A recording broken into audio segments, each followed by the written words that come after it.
प्रभूच्या प्रेमळ नावामध्ये आपणा सर्वांस सलाम.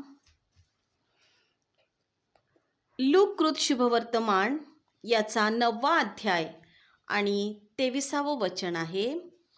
त्याने सर्वांना म्हटले, जर कोणी माझ्या मागे येऊ पाहतो तर त्याने आत्मत्याग करावा व दररोज स्वतःचा वधस्तंभ उचलून घेऊन मला अनुसरावे. मत्तेय 16 आणि 24वे जर वचन आपण ऐकलं तर त्यामध्ये लिहिलेलं आहे, मग येशू आपल्या शिष्यांना म्हणाला, माझ्या मागे येण्याची कोणाची इच्छा असेल तर त्याने स्वतःस नाकारावे व आपला वधस्तंभ उचलून घेऊन मला अनुसरावे. आणि मार्क याचा 8वा अध्याय आणि 34व्या वचनामध्ये लिहिलेलं आहे, मग त्याने आपल्या शिष्यांबरोबर लोकांनाही बोलावून म्हटले, जर कोणी माझा अनुयायी होऊ पाहतो तर त्याने आत्मत्याग करावा, आपला वधस्तंभ उचलून घ्यावा व मला अनुसरत राहावे. या तिन्ही शुभवर्तमानामध्ये लूक, मत्ते आणि मार्क या तिन्ही शुभवर्तमानामध्ये हे वचन आपल्याला पाहायला मिळतं. आणि मत्तेमध्ये लिहिलेलं आहे की तो शिष्यांना म्हणतो. या ठिकाणी मत्ते लिहित आहे की येशू आपल्या शिष्यांना म्हणाला, माझ्या मागे येण्याची कोणाची इच्छा असेल तर त्याने स्वतःला नाकारावे आणि आपला वधस्तंभ उचलून मला अनुसरावे. आणि मग मार्क या ठिकाणी लिहित आहे की तो शिष्य, तिथे जमलेले लोक म्हणजेच तिथली गर्दी यांना म्हणत आहे. मार्क याचा 8वा अध्याय आणि 34व्या वचनात त्यांनी म्हटलेलं आहे, मग त्याने आपल्या शिष्यांबरोबर लोकांनाही बोलावले. म्हणजे तिथे शिष्य होते, लोक होते आणि गर्दी यांना म्हणत आहे. परंतु जो लूक लिहित आहे तर तो मात्र त्याचं वचन त्यांनी असं लिहिलेलं आहे, लूककृत शुभवर्तमान 9वा अध्याय आणि 23वे, त्याने सर्वांना म्हटले, जर कोणी माझ्या मागे येऊ पाहतो तर. या ठिकाणी लूक मात्र सर्वांना लिहित आहे, आम्हा सर्वांसाठी हे वचन लिहित आहे आणि तो म्हणत आहे, जर कोणी माझ्या मागे येऊ पाहतो तर त्याने आत्मत्याग करावा. आम्हा सर्वांना तो सांगत आहे की जर येशूच्या मागे तुम्हाला जायचं असेल तर आम्हाला आत्मत्याग करायचा आहे आणि दररोज स्वतःचा वधस्तंभ उचलून घेऊन मला अनुसरावे, म्हणजेच प्रभू येशूला अनुसरायचं आहे. या ठिकाणी दररोज किंवा प्रति दिवशी असा शब्द प्रयोग आलेला आहे. आम्हाला हा जो वधस्तंभ आहे हा आम्हाला दररोज उचलून घेऊन आम्हाला तो प्रभू येशूला अनुसरायचे आहे. आज जर येशूच्या बलिदानाचा वधस्तंभ नसता तर आमची पापक्षमा झालीच नसती. निष्कलंक व निर्दोष कोकरा आपल्या पापासाठी आणि माझ्या पापासाठी वधस्तंभावर चढला.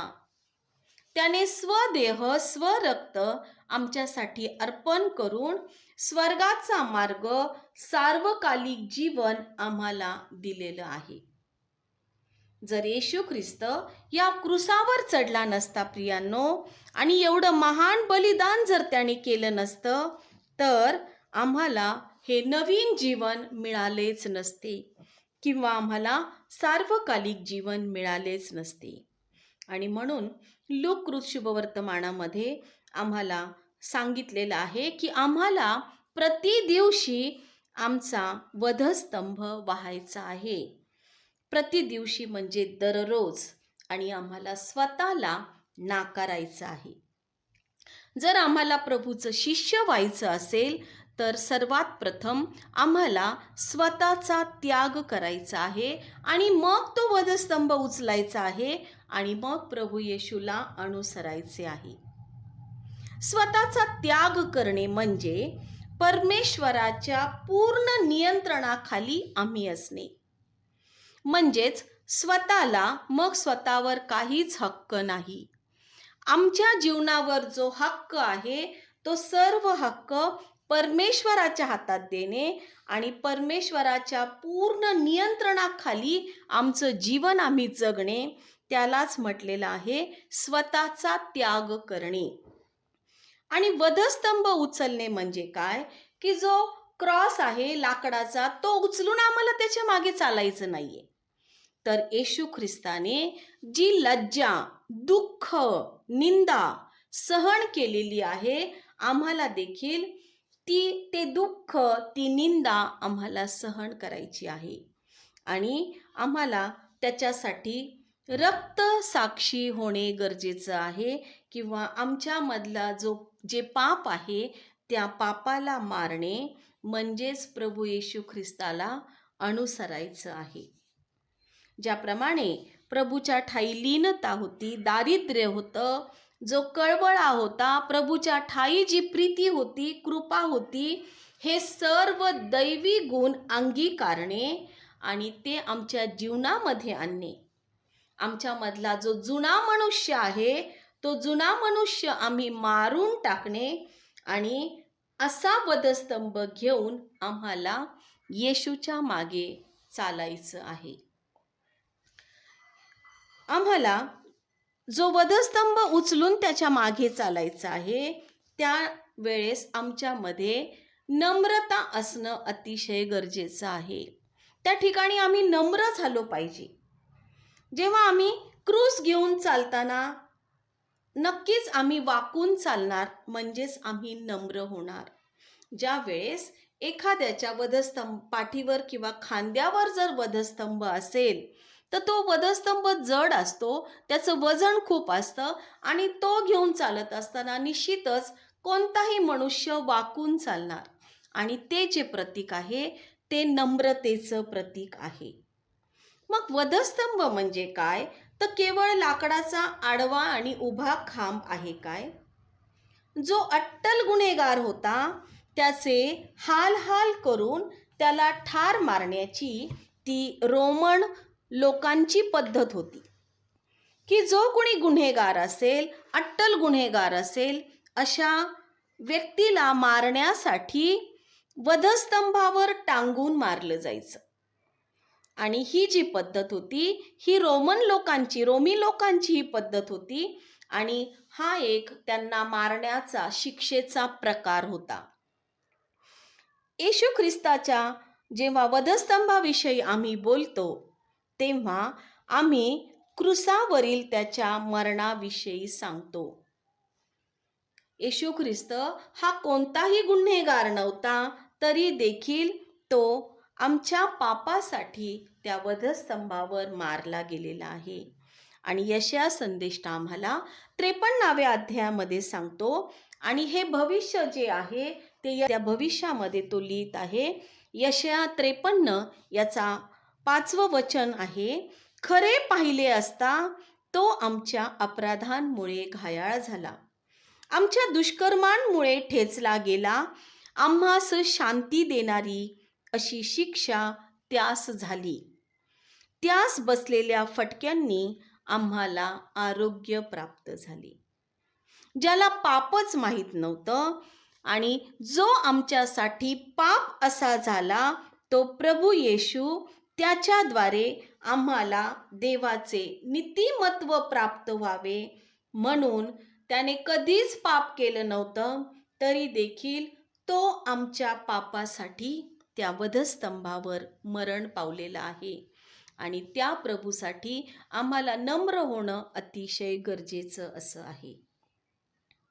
दुसरी गोष्ट आहे ती म्हणजे आम्हाला वधस्तंभ अनुसरायचा आहे, म्हणजे आम्हाला गर्व सोडून द्यायचा आहे. आमच्यामध्ये गर्व नको, मीपणा आमच्यामध्ये नको आहे. आज आम्ही कशाचा गर्व करतो? आमच्याकडं काय आहे की त्याचा आम्ही गर्व करावा? प्रियांनो, आज आमच्याकडं जे काही आहे ना ते सर्व प्रभूचं आहे. सर्व काही आम्हाला देवाने दिले. या जगातल्या प्रत्येक भौतिक सुखविलासाच्या वस्तू किंवा जे काही गोष्टी आहेत त्या सर्व गोष्टी आम्हाला परमेश्वराने दिलेल्या आहेत आणि आम्ही त्याचा गर्व करावा काय? कदाचित आमच्या ठाई काहीतरी चांगला गुण परमेश्वराने दिलेला असेल, काहीतरी टॅलेंट दिलेला असेल, ते सुद्धा आम्ही त्याचा गर्व न करता ते सुद्धा आम्हाला परमेश्वराने दिलेलं आहे. आणि आम्ही कशाचा गर्व करतो आणि का गर्व करतो? जर आम्हाला सर्व काही देवाने दिलेलं आहे, आम्हाला भौतिक वस्तू, सुखविलासाच्या वस्तू, आम्हाला जी काही धनसंपदा दिलेली असेल, हे सर्व काही आम्हाला परमेश्वराने दिलेलं आहे आणि त्याचा आम्ही गर्व का करावा? प्रियांनो, ज्या वेळेस आम्ही आमचा मीपणा सोडतो तेव्हा आमच्यातला गर्व नाहीसा होतो आणि तो मीपणा सोडून आम्हाला कुठे जायचं आहे? तर आम्हाला प्रभूच्या मागे त्याचा वधस्तंभ अनुसरायचा आहे. जर आम्हाला प्रभूच्या मागे आम्हाला आमचा क्रूस घेऊन, वधस्तंभ घेऊन जर आम्हाला त्याच्या मागे चालायचं आहे, तर आमच्या जीवनामध्ये काही गोष्टी असणं अतिशय गरजेचं आहे. आणि त्यामध्ये आम्हाला सर्वात पहिली गोष्ट आमच्यामध्ये पाहिजे ती म्हणजे आज्ञापालन. जर आम्ही परमेश्वराने दिलेली आम्ही आज्ञेचं जर पालन केलं तर निश्चितच आम्ही आमचा वधस्तंभ वाहू शकतो आणि उचलून त्याच्या मागे प्रति दिवशी आम्ही जाऊ शकतो. उत्पत्ती याचा 6वा अध्याय आणि 22व्या वचनामध्ये लिहिलेलं आहे की नोहाला परमेश्वराने तारू बनवायला सांगितलेलं होतं आणि नोहाने तसे केले. देवाने त्याला जे काही सांगितले ते त्याने केले. आणि मग परमेश्वराने त्या ठिकाणी नोहाला सांगितलं होतं की गोफेर लाकडाचं तारू कर, त्या तारवामध्ये कोठड्या कर, आतून बाहेरून त्याला डांबर लाव, त्याची लांबी 300 हात कर, रुंदी 50 हात कर, उंची 30 हात कर, त्याला खिडकी कर, त्याला मजले कर. आणि हे सर्व काही त्याला जसं सांगितलं होतं परमेश्वराने, अगदी त्याने तसंच केलं. त्याने त्या ठिकाणी स्वतःची बुद्धी वापरली नाही किंवा जर परमेश्वराने त्याला 300 हात लांबी सांगितलेली आहे तर त्याच्यापेक्षा जास्त त्याने लांबी केली नाही किंवा कमीही केली नाही. त्याला सांगितलं की गोफेर लाकूड घे, तर काय केलेलं आहे? गोफेरच लाकूड घेतलेलं आहे आणि जसं सांगितलं तसं केलं आणि म्हणून त्याला जे काही आशीर्वाद मिळालेले आहेत ते आपण पुढे पाहिलेलेच आहेत.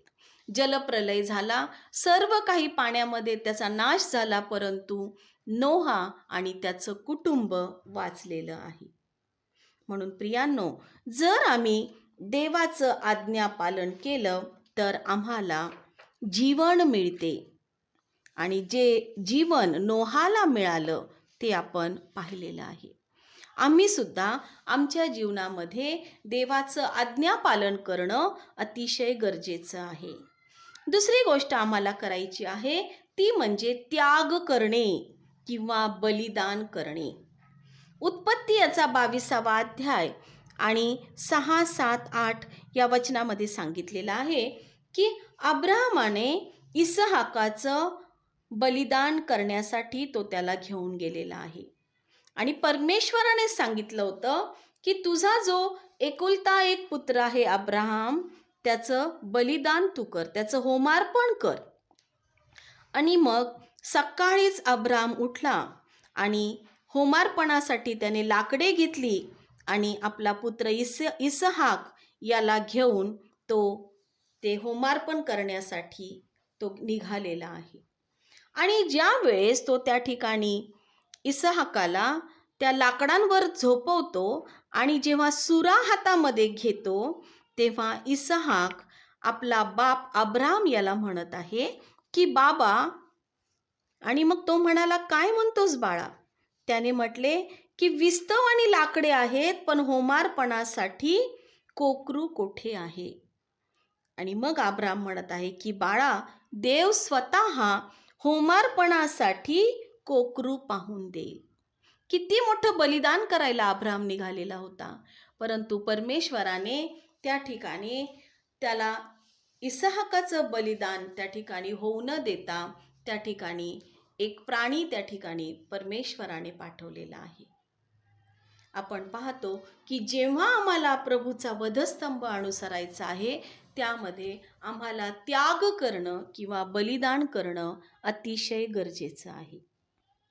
तिसरी गोष्ट ती म्हणजे आम्हाला नाही म्हणायला शिकलं पाहिजे, की ज्या गोष्टी परमेश्वराच्या विरोधात आहे त्या गोष्टींना अगदी आम्ही स्पष्टपणे नाही म्हणायला शिकलं पाहिजे. आणि मग आपण पाहतो की नबुखद्रेसर राजाने ज्या तरुणांना दरबारामध्ये आणलेलं होतं आणि मग त्या ठिकाणी राजा जे खात होता ते मिष्टान्न आणि जे पीत असे तो द्राक्षारस याचा आपणास विटाळ होऊ द्यायचा नाही, हे दानिएलाने मनोमन ठरवलेलं होतं. त्याने मनात निश्चय केलेला होता. आणि जरी नबुकदनेस्सर राजांनी त्यांना पकडून दरबारात आणलेलं होतं, तरी देखील त्या खोजाच्या सरदाराला दानिएलाने मोठ्या हिमतीने नकार दिला आणि त्यांना विनंती केली की राजा जे खात आहे ते मिष्टान्न मला देऊ नका आणि राजा जो पीत आहे ते पेय देखील मला देऊ नका. स्पष्टपणे त्याने नकार दिलेला आहे आणि तो त्या ठिकाणी नाही म्हटलेला आहे. प्रियांनो, जर मनुष्याला वाईट वाटलं तरी चालेल, परंतु आम्ही परमेश्वराला दुखवता कामा नये. परमेश्वराच्या विरोधात जाऊन आम्ही कोणती गोष्ट धाडसाने करू नये, तर त्या ठिकाणी आम्ही स्पष्ट नकार दिला पाहिजे, नाही म्हटलं पाहिजे. चौथी गोष्ट आम्हाला ती करायची आहे, ती म्हणजे आम्हाला क्षमा करायची आहे. लूक याचा 23वा अध्याय आणि 34व्या वचनामध्ये लिहिलेलं आहे, हे बाप्पा त्यांना क्षमा कर, कारण ते काय करतात हे त्यांना समजत नाही. ज्यावेळेस प्रभू येशू स्वतः वधस्तंभावर होता आणि अनेक लोक त्याला मारत होते, त्याची निंदा करत होते, त्याचा अपमान करत होते आणि त्यावेळेस प्रभू येशूने हे शब्द आपल्या मुखातून काढलेले आहेत. ही वधस्तंभावरून त्याने केलेली एक प्रार्थना आहे आणि तो पित्याला म्हणत आहे, हे बाप्पा त्यांना क्षमा कर, कारण ते काय करतात हे त्यांना समजत नाही. आज आम्ही आमच्या जीवनामध्ये आम्ही सुद्धा इतरांना क्षमा करणं गरजेचं आहे. प्रियांनो, आम्ही कित्येक वेळा आम्ही अनेकांना क्षमा करू शकत नाही आणि म्हणून आम्हाला क्षमा करणं अतिशय गरजेचं आहे. आम्ही कुणाच्या बद्दलही राग द्वेष मनामध्ये बाळगून असतो आणि तो प्रभूला आवडत नाही. ज्यावेळेस आम्ही प्रतिदिनी प्रभूचा वधस्तंभ अनुसरतो तेव्हा आम्ही आमच्या शत्रूला क्षमा करणं अतिशय गरजेचं आहे.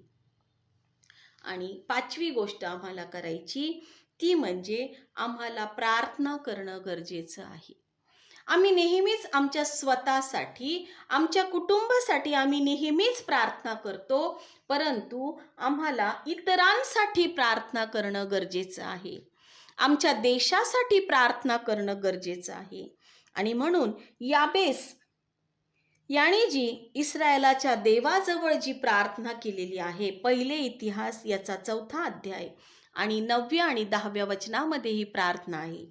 आणि मग याबेसाने देवाकडं वर मागितलेला आहे आणि त्या ठिकाणी याबेस म्हणतो की तू माझे खरोखर कल्याण करशील, माझ्या मुलखाचा विस्तार वाढवशील आणि माझ्यावर कोणतेही अरिष्ट येऊन मी दुःखी न व्हावे म्हणून तुझा हात माझ्यावर राहीन तर किती बरे होईल. आणि ही जी प्रार्थना आहे ही प्रार्थना परमेश्वराने ऐकलेली आहे. आम्हाला सुद्धा इतरांसाठी प्रार्थना करणं अतिशय गरजेचं आहे.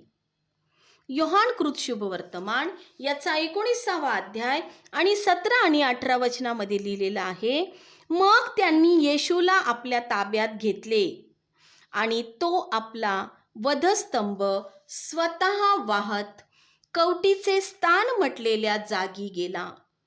त्या जागेला इब्री भाषेत गुलगुथा असे म्हणतात. तेथे त्यांनी त्याला व त्याच्या बरोबर दुसऱ्या दोघांना, एकाला एका बाजूस व दुसऱ्याला दुसऱ्या बाजूस आणि येशूला मध्ये असे वधस्तंभावर खिळले.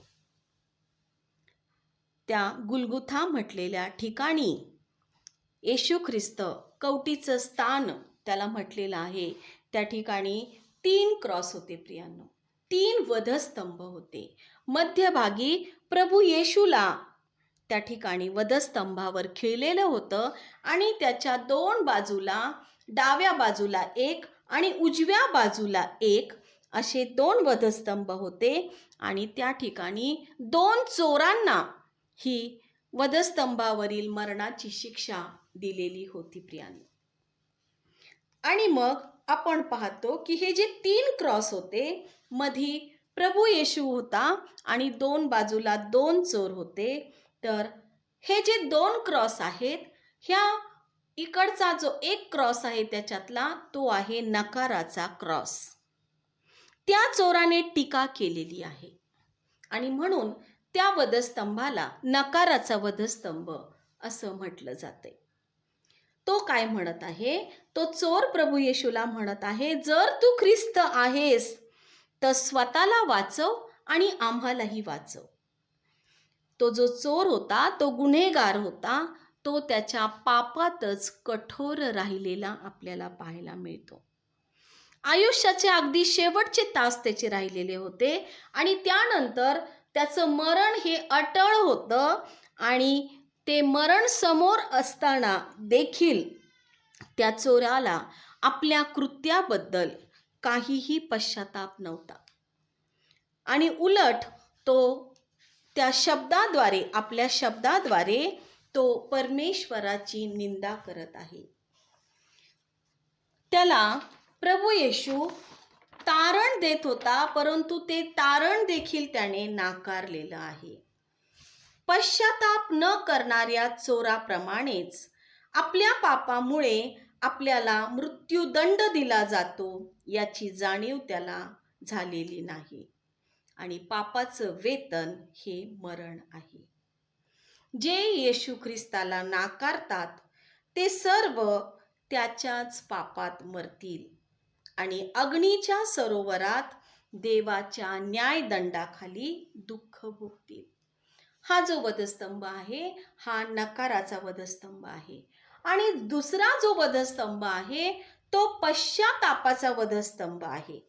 लूक शुभवर्तमान याचा 23वा अध्याय आणि 40व्या वचनात लिहिलेला आहे, परंतु दुसऱ्याने त्याचा निषेध करून म्हटले, तुलाही तीच शिक्षा झाली असता तू देवाला सुद्धा भीत नाहीस काय? आपली शिक्षा तर यथा न्याय आहे, कारण आपण आपल्या कृत्यांचे योग्य फळ भोगत आहोत, परंतु याने काही अयोग्य केले नाही. मग तो म्हणाला, अहो येशू, आपण आपल्या राजाधिकाराने याल तेव्हा माझी आठवण करा. आणि येशू त्यांना म्हणाला, मी खचित सांगतो, तू आज माझ्या बरोबर सुखलोकात असशील. हा जो दुसरा चोर होता त्याने काय केलेलं आहे तर त्याने येशूला ओळखलं आणि त्याने कबूल केलं की मी पापी आहे आणि मी जी काही शिक्षा भोगत आहे ही शिक्षा मी योग्य शिक्षा भोगत आहे. परंतु त्याने खरा पश्चाताप केला आणि तो ज्यावेळेस म्हणाला की प्रभू येशू, तुम्ही जेव्हा पुन्हा राजाधिकाराने याल तेव्हा माझी आठवण करा. आणि या त्याच्या पाप कबुलीमुळे त्याला सार्वकालिक जीवन मिळालेलं आहे. ह्या चोराचा त्याच ठिकाणी तारण झालेलं आहे. त्याने खरा पश्चाताप केला आणि म्हणून त्याला त्याचं तारण झालं आणि त्याला सार्वकालिक जीवन मिळालेलं आहे. प्रियांनो, हा जो दुसरा क्रॉस आहे हा पश्चातापाचा क्रॉस आहे. आज आमच्या समोर देखील प्रियांनो हे 2 क्रॉस आहेत.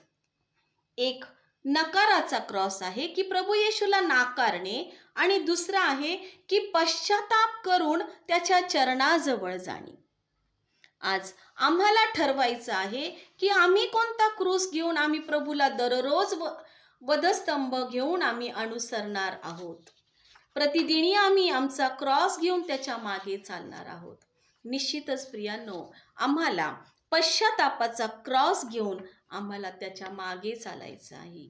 आणि ज्या वेळेस आम्ही त्याच्या मागे चालू तेव्हा आम्हाला खरोखर सार्वकालिक जीवन मिळणार आहे आणि आम्हाला तारण प्राप्ती होणार आहे.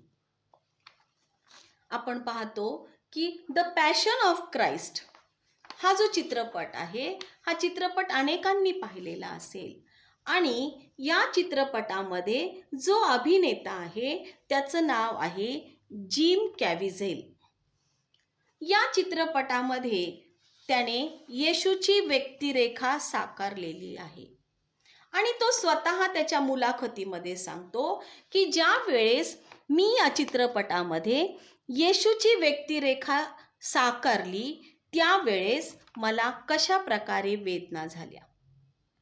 आणि हा चित्रपट संपूर्ण जगामध्ये हा चित्रपट गाजलेला आहे. जेव्हा जिम म्हणतो की मी येशू ख्रिस्ताची भूमिका ज्या वेळेस स्वीकारली त्यानंतर मला ब्लॅक लिस्टिंगचा अनुभव आला. तो स्टुडिओच्या यादीतूनच वगळला गेला. आणि मग हा चित्रपट स्वीकारल्यानंतर त्याला कोठेही दुसऱ्या चित्रपटामध्ये कुठेच त्याला काम मिळालं नाही. त्याला प्रत्येक ठिकाणी नाकारले गेले. आणि मग तो म्हणतो की ज्या वेळेस मला या चित्रपटामध्ये जेव्हा येशूची भूमिका जेव्हा साकारली, मी त्या ठिकाणी ती व्यक्तिरेखा साकारली, त्यावेळेस हे माझं कौशल्य नव्हतं, तर देवाकडूनच मला हा चित्रपट मिळालेला होता. आणि जे काम मी केलं ते केवळ देवामुळं केलं. आणि मग त्याने जो तो वधस्तंभ वाहिला, त्या वधस्तंभाचं वजन जवळजवळ 117 किलो वजन होतं. आणि हा जिम ज्या वेळेस तो 117 किलो वजनाचा वधस्तंभ घेऊन त्या चित्रपटामध्ये काम करत होता त्यावेळेस त्याचा खांदा निखळला. नंतर पुढे त्याला निमोनिया झाला, मायग्रेनचा त्रास झाला. आणि त्या मायग्रेनच्या त्रासामुळे त्याचा एक डोळा कितीतरी दिवस बंद होता. प्रियांनो, त्याचा तो डोळा उघडतच नव्हता.